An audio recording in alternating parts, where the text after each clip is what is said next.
Continuing from part 1, the birth of Bill C-68, or as I've titled it, our law and order topic for today. Most of the initial angst about gun control legislation surfaced at the newly established Rural Caucus of Liberal MPs. This group of about 30 members had come together soon after the 1993 election to form a united front in the face of international pressure on Canada's trading arrangements.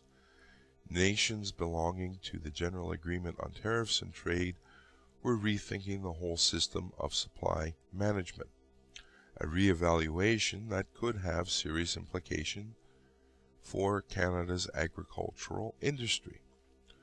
But these mainly economic concerns soon gave way to the more immediate alarm over gun control. David Iftity, an MP from the rural riding of Provincia, Manitoba, was the chairman of the Rural Caucus, just 37 years old. When he was elected in 1993, Iftity was a rookie to politics and to the issue of guns. He wasn't a sportsman or a hunter. He had never handled a gun. He was somewhat mystified when the more experienced MPs at the Monday evening meetings, such as Bob Speller and Leonard Hopkins, both from rural Ontario, began to voice ominous warnings about the looming gun control debate. The rural MPs would be sacrificed for the urban obsession, they predicted. If we don't get up on this early and do something about it, we're going to be in trouble. In 1991, when Kim Campbell, then Justice Minister, had introduced far more modest gun control proposals, modest is a relative term, we didn't like those changes either. These MPs had been inundated with protests from their constituents. Combative voters had poked their chests in the heat of discussion. Angry phone calls flooded their offices. Only their opposition status had saved them back then. Although the federal Liberal caucus had taken an official position in favor of Campbell's gun control bill, these rural MPs could argue that their own government would never instigate such a thing. Now they were in government. Now they couldn't blame anyone else for stricter gun control. They could only plead with their pro-gun control colleagues to back down. The rural MPs were sure that the enthusiasm for this measure came directly from the Prime Minister's office, and Alan Rock had been picked to carry the brief for what they saw as a blinkered, politically suicidal policy. Women within the party were claiming this issue as their own terrain, especially the female MPs on the Justice Committee, such as Sue Barnes and Patty Torsney. To me, working on gun control was really important, said Barnes, who in her role as vice chairman of the Justice Committee put in long hours for over a year on the issue. I thought it was specifically important to the women of this country. It was a no-brainer, said Torsney, 33 at the time, and one of the Liberals' strongest advocates for the interest of young women. We talk about this in the Women's Caucus, and I would be the one saying, let's go, come on, let's get it done. Barnes and Torsney made it their mission to assemble everything they could about gun control, to seek out the experts, wade into the controversy, and separate the facts from the emotion. Well, actually, they got that wrong. They got rid of the facts and put all of the emotion into it. They talked to gun clubs and completely ignored them. And they met with key gun control advocates and victim rights groups. Of course, having lost somebody to a shooting spree all of a sudden makes you an expert on guns. That's just the way people seem to think. And unfortunately, This is where emotion blurs the entire issue, and here's the problem. Legislation makes for poor memorials. They talked to the gun clubs, of course, and the victims' rights. They argued with rural colleagues, and they armed themselves with statistics about violent crime. Of course they did. Jean Chrétien recognized the early signs of caucus dissension. He ordered that a special caucus committee be established to develop away from the glare of media scrutiny a collective stand on gun control. The fact this committee had to be established was another indication that this really interesting division in the Parliament were not between the government and other parties, but within Liberal caucus. It was the first of several such committees. The choice of chairman was critical. Here especially the personal became the political.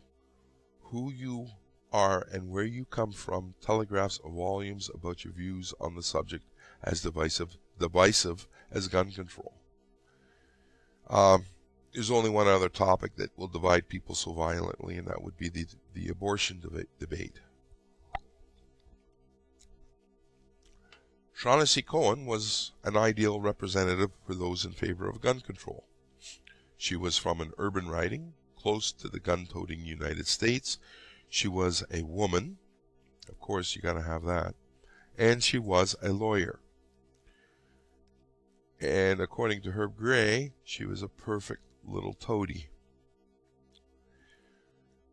Furthermore, since being elected, she had unswerving loyalty to cabinet instruction, even if it meant rubbing the raw nerves of fellow caucus members. She liked Alan Rock and had gone out of her way to back him when he spoke in caucus. At social events, she fluttered around him whenever she had the chance. You would almost think there was a budding romance happening here. Pointedly, she had told Reg Alcock, head of the Social Policy Caucus, that she wanted to work more directly with the Justice Minister. These efforts paid off. Shaughnessy was named co-chairman representing the pro-gun control forces. Bob Nault, on the other hand, was the perfect personification of the anti-gun control forces. Though he was also an Ontarian, his riding on the border with Manitoba shared more in common with the West than it did with Southern Ontario. Nault was chosen as the other co-chairman. Their committee was directed to listen to the MPs and cobble together a compromise position. The hope was that the basic elements of gun control legislation would be developed by the caucus. We needed a male and female. We needed an urban, a rural, Nault said. Shaughnessy was a lawyer. That's a good thing. But she seemed very committed to the minister. That link to Rock was seen by some, especially Nault, as a liability. In their eyes, Rock was not much more than some slick Bay Street lawyer. Indeed, a weasel in a suit, who had never set foot on gravel. Nault himself was a former trainman for CP Rail and a union man. Bay Street people set his teeth on edge. That sets everybody's teeth on edge except for other Bay Street people. The perception from a lot of us was that Alan Rock was not a politician. He was very naive and thought that just because the party said this was the way it was going to be, there wouldn't be a battle. He thought that we would just go quietly like lambs to the slaughter. Shaughnessy seemed more willing than Rock to listen to the views of gun control foes. Indeed, she was getting lots of practice in her off hours away from Ottawa. Everyone around her, from her father to her brother, Richard, to her next-door neighbor, gave her a hard time about the Liberals' gun control stand. The biggest event on Bruce Murray's calendar was his annual fall hunting trip. We never could convince her, though, Bruce said. She would just walk away. The Nault-Cohen Caucus Committee began meeting twice weekly in a large room in the Washington Building across from Parliament Hill. At each gathering, a group of about 15 to 20 MPs sat around the table, hearing presentations from individual caucus members. David Iftedy walked in the first day and saw Shaughnessy sitting in the chair at the head of the table, her arms folded and a menacing scowl on her face. She didn't smile, she didn't acknowledge me, Iftedy said. She was Alan Rock's agent on the committee. We all knew that going into the meeting. Then again, Paddy Torsney would sometimes watch in amazement as Shaughnessy seemed to be agreeing with the foes of gun control. Hey, whose side is she on, anyway? Torsney would ask herself, as Shaughnessy solemnly nodded and told gun control opponents that they were raising valuable concern. She really did start to sympathize and see that this wasn't easy, Nault said. Politically, she became very sensitive to the fact that we were going to get beat up badly. And we did politically get beat up badly. The committee members realized that they would get bogged down if they tried to sort out the complicated questions of how, when, and where to limit firearms. The important thing, they decided, was to focus on values and the big picture. What kind of society did Canadians want? Of course, it couldn't be a real policy. It had to be a social engineering policy. Just a little editorial note in between there.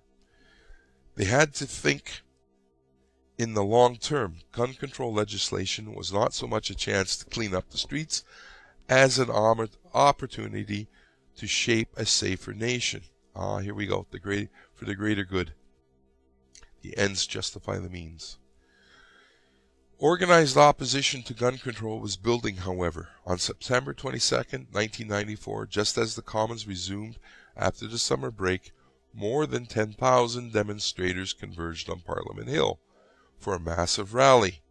Incidentally, the number was closer to 15,000, and it was the largest rally ever seen in Parliament's history. Alan Rock was worried that the public debate was dragging on too long. Now, see, heaven forfend that the people actually have a say in the rules that govern them. He told reporters on the eve of the protest that it was possible he was playing into the hands of gun control foes by prolonging consultations. But on the other hand, if I don't complete the process I'm engaged in now, I could be fairly accused of being arbitrary and not taking the views of others into account. Well, it don't have to appear, Rock. The fact is exactly what you did. You pushed your piece of crap through the legislature, as is, unamended. Sorry, I digress. Perhaps as much to their own surprise as to their colleagues, Nault and Shaughnessy were able to cobble together a consensus report. It was 10 pages long and began with 3 premises. First, any legislation would have to be directed at crime control, while respecting the needs of legitimate gun owners. Second, public education should focus on a long-term goal of changing the view of firearms use in society. Again, here comes the social engineering. Finally, gun control had to go hand in hand with social programs devoted to crime prevention. Through more than 36 recommendations, the caucus committee struck a careful compromise between 2 opposing positions. Much was said about changing values and getting tough on crime to please Shaughnessy's side, but important caveats were attached, including a recommendation not to ban handguns and to make registration of firearms an issue of crime prevention and not an element of the criminal code. The committee's report was unveiled in caucus in the first week of November to a huge applause. Co-chairmans Cohen and Shaw and Nault were given a standing ovation, but the warm fuzzy feeling lasted less than a month. On November 31st, 1994, Rock came to the Commons with his proposed gun control package, called the Government's Action Plan on Firearms Control. It wasn't the final legislation that Chrétien had promised to present by the end of the year, but the announcement of the package served as a loose fulfillment of the commitment. Before he outlined the details in the chamber, Rock explained in the lobby to the nervous rural Liberal MPs who were watching every step in this process to gauge their chances of political survival. The package included a ban on short-barreled handguns and military-style assault rifles, though anyone who owned such weapons legally as of January 1st, 1995 would be permitted to keep them. Restrictions on ammunition sales, and most controversially, a national gun registry system to begin in 1996. Failure to register would be considered a criminal offense. David Iftidy was first shocked, then angry. The caucus committee report had urged the minister not to make failure to register a criminal offense, just a summary offense. But Rock was insisting on hard line. Failure to register firearms would be an indictable offense. He stood there with a goofy smile, he said. There was this odd, incredible silence. One by one, the guys started walking away. Rock made no apologies to his fellow liberals. As the gathering broke up, he moved to the foyer, where he told reporters he was immovable on the subject. This is not an invitation for further discussion. This is final. The mood in caucus turned ugly. The rural MPs felt betrayed. There was a big debate about the fact that we had done this for nothing, Nault said. It didn't reflect the report as we thought it should have, and that became very difficult issues in the ensuing months in the caucus. Shaughnessy faced a tough decision. Should she side with the MPs who were defending the report she had co-signed, or should she accept what Alan Rock and the Prime Minister's office clearly wanted? One of Nault's allies in cabinet was Deputy Prime Minister Sheila Copps. He had helped serve as her campaign co-chairman during the 1990 leadership contest. When it appeared that the rural MPs had been done in by the cabinet, he went to Copps to plead for high-level intervention. Copps was no friend of Rock's. The rivalry between them had intensified as Rock, with Chrétien's blessing, vaulted into a leading role at the cabinet table. Though technically lower in rank than Copps, he was deemed higher in stature because he was a favorite of Eddie Goldenberg and was unencumbered by affiliation with any leadership challenger before 1993. I will now pause part 2 before we move on to part 3. Like I said, this was going to be a long one.